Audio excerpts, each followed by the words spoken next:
For today's nga guys, kami may naisip kami magkapatid na pumunta kami dito sa likod bahay namin at kita-kita naman namin na malalaki na yung mga gabi at nag-isip kami para may merienda kami ngayong hapon mga idol at yun nga at lumusong na ako dito sa nakita ko nga itong isang gabing itong napakalaki. Titingnan natin kung meron niya bang laman. Siyempre dahan-dahan muna ako kasi ang dala ko lang ay kutsilyo at nag-aalala pa akong tumuntong kasi baka mamaya ay mayroong ahas mga idol, kaya gulat na gulat ako. Ayan nga, kita nyo naman mga idol at almost 1 year na rin yung hindi nakukunan yung gabing yan. Yun o, nabali pa nga mga idol at titingnan natin mga idol kung may laman niya. Yan, hinabasan ko muna mga puno. Kita nyo naman at napakalaki ng puno mga idol. Grabe mga idol. Napakalaki mga idol ng puno niyan. At hindi lang siguro makalaman ng ayos kasi nakadikit sa pader na yan kita nyo naman mga idol. Nung binulat-lat ko na mga idol, meron yung mga laman mga idol. Yan kalaki ng puno mga idol. Siyempre kinuwan ko nga mga idol at dinahandahan ko kasi baka mamaya merong malalaking bunga.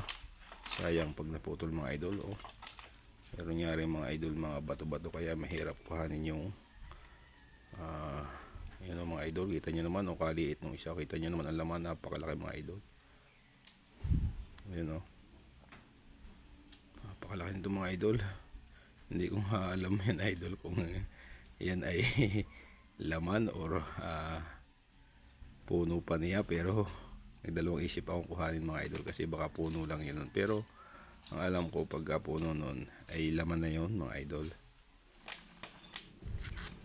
Binulatlat ko nga mga idol yung kailaliman at hindi lang siguro makabunga ng maayos mga idol kasi nakadikit nga ito sa pader mga idol.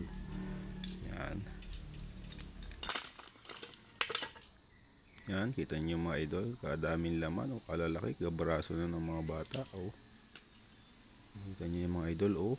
Kita nyo naman, nakakatuwang pangunin mga idol. Lalo na siguro yun mga idol kung ang dami mga idol, kita nyo naman. Lalo na siguro mga idol kung hindi yan nakadikit sa pader mga idol. Ayan, lumipat nga tayo dito mga idol, doon sa baba naman. Kita nyo naman mga idol, kahit medyo maliit yung puno niya pero ang lalaki ng laman mga idol. Kita nyo naman mga idol, nakakatuwang pangunin mga idol. Ang daming bunga mga idol. Yan, hinawan nga natin mga idol yung puno. Kita nyo naman mga idol, at pagkadaming mga bunga, kalalaki mga idol ng laman kahit medyo maliliit yung puno niya. At least siguro medyo malulusog yung laman niya kasi maganda yung lupa. Yung mga idol, kahit maliliit yung puno niya. Kita nyo, mga gabaraso na ng bata ang laman mga idol. Almost 1 year na rin namin yan bago nakunan dati. Yan kita nyo, nakakatuwa mga idol makuha. At kahit siya pang merienda lang ay talagang solve na mga idol. Kita nyo naman. Ang dami pa nga mga idol sa papunta do sa dulo. Ito na lang yung bubut-butin natin mga idol at medyo madami-dami na. Kita nyo naman mga idol, pagkakadami, kalalaki mga idol yan. At yan, kita nyo yun doon sa banda-banda doon hanggang na hindi ko na titingnan kasi puno na yung sako namin mga idol. Yan kahit medyo maliit yung puno niya, at least talaga naman yung laman ay mga gabaraso na ng bata. Kita nyo mga idol. Ang dami mga idol. Kutsilyo nga lang yung gamit ko dyan mga idol, kaya tatabaan ng mga laman mga idol. Kita nyo naman, grabing bunga mga idol. Kita nyo naman, medyo nahirapan niya lang ako mga idol kasi kutsilyo lang yung gamit natin, pero sulit naman idol. At talagang hindi masyadong malalim yung pagkabao ng laman niya. Kita nyo naman, panay na panay mga idol ang aking pagkuha ng laman, pagkakadaming laman mga idol. Lalo na yung isang punong yang malaki Grabe, nakakatuwa mga idol. Yan oh. Yung puno niyan mga idol, sa daming laman sa ilalim.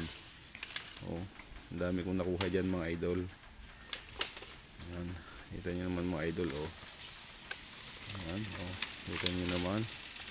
Nakakatuwang manguha mga idol. Kahit yung simpleng buhay lang sa probinsya, madiskarte ka lang sa buhay, talagang hindi ka magugutom kapag marunong kang maghanap ng kakainin sa araw-araw mga idol. Ganyan lang ang buhay natin mga idol. Kailangan natin ng kaunting diskarte sa buhay para makaraos tayo sa araw-araw. Kita nyo naman mga idol, pumunta lang kami sa likod bahay. Meron na kaming kakainin mga idol. Diba? Kaya kailangan lang natin ng diskarte sa buhay. Kahit nasabihin natin mahirap tayo, at least kung masipag naman tayo at marunong gumiskarte, makakaraos tayo sa ating araw-araw na pamumuhay. Kita nyo naman yan mga idol. Pumunta lang kami sa likod bahay, pero ganyan na yung aming nakuha. Diba, solved na yung merienda.